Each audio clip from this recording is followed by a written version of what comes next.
Mithrandiel here at PAX West 2017 at the Earthnight booth, in the Indie Mini booth here. Who am I joined by today? This is Adam Nash. My name is Paul Weinstein, aka Chipocrit.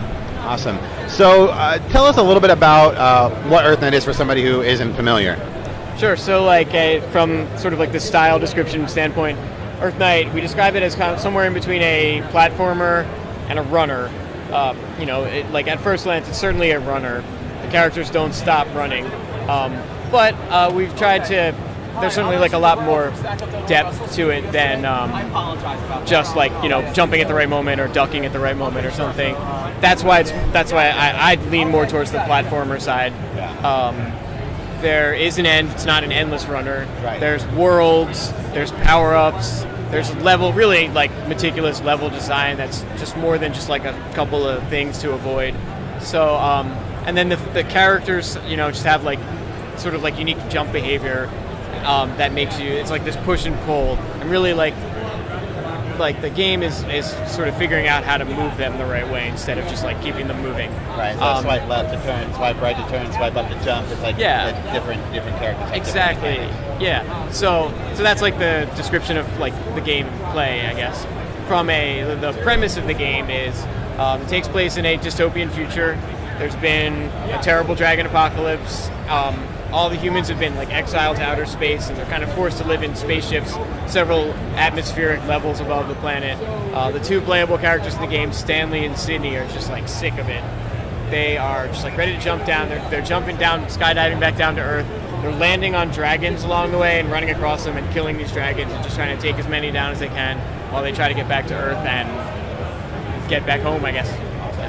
So in developing this game, what was the opportunity that you saw? Did you play a runner game and you just decided, you know what, I can do this better, or where was that gap that you decided to fill? Mm-hmm. So I think we started at a really different place than where we are now.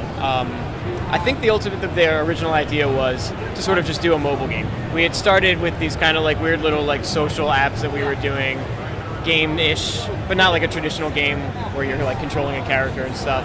And at one point, the lead developer, Rich, he wanted to make a game, and he was making apps. I think the idea was a runner game will be easy to make. That could be a 6-month project.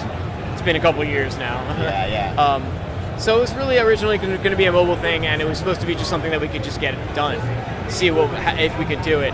But Sony contacted us a couple years ago. They were interested in the game, and once we sort of started working with them, we made this leap from mobile portable thing to console, and I just feel the idea of a console runner immediately kind of invokes this idea that there's going to be more depth.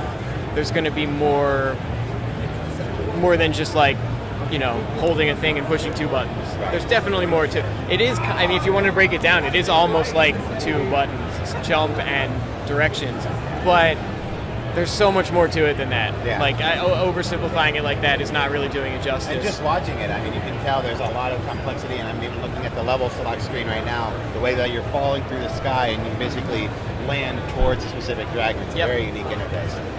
Yeah. What was a unique challenge in developing Earthnight, would you say? A unique challenge. It's hard to just pick one. Yeah. There's a ton of I'm one of the developers, so I'm programming in Earthnight every day.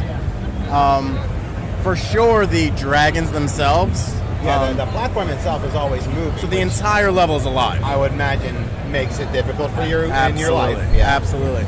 So that's certainly a technical challenge.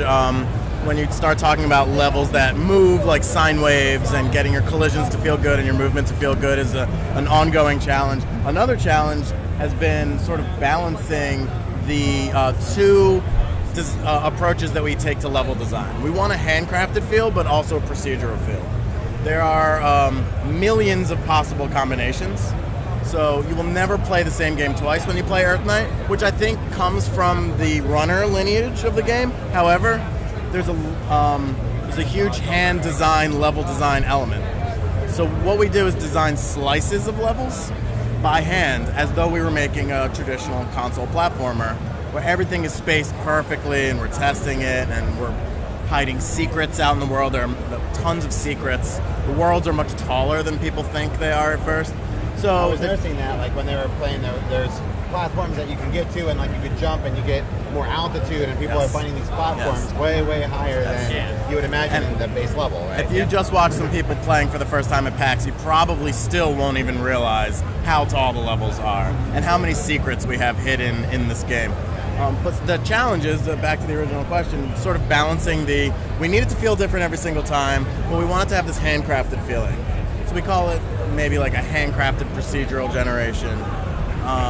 So that's always an ongoing challenge, is the level design, making it feel good. A third challenge is the difficulty. We want this game to be extremely hard, but not unfair. And like Chipicry was just saying, you have a lot more control over the character than you might think at first. So balancing the early experience versus the high-level play experience when you become an expert at the game is an ongoing challenge. And if you watch someone who's an expert at the game, it almost looks like a completely different game. Well, yeah, it's kind of like, people who are crazy about Mario Maker.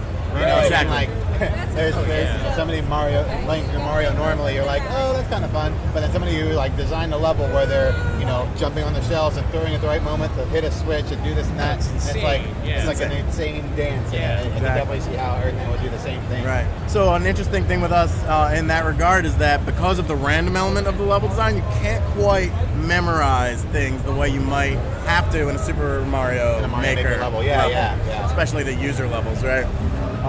So it's really about parsing the screen, like reading the screen mentally and making decisions every second. And when you're good at that, it really becomes this zen-like surfing thing. I sometimes describe it as this like whimsical surfing experience. Yeah. It's like instead of waves, they're like giant frogs and monsters and things like that, but it is absolutely sort of the same momentum-based gameplay. Yeah, that's awesome. Learning curve is not bad at all. Oh, great. Just picked up the controller and I figured out how to jump. Live feedback in the moment. How to hit things, and then when you hit things, they explode, and then they hit other things. You figured out down for anchoring there? Pull yourself down fast. Check that out. Anyways, the game looks amazing, you guys. So when are we expecting this to be out for all of us to enjoy? We're saying early 2018. Okay. As soon as we can. Nobody wants it to be done more than we do, just because we want it to be out there. We want to see. That's a common theme with the. It's like it's not that you enjoy not having it out. It's just you want to make sure you release a good game, right? Yeah. So we want it to be good. We do. Thanks again, guys, for taking the time to chat. This looks amazing. I can't wait to get my hands on it.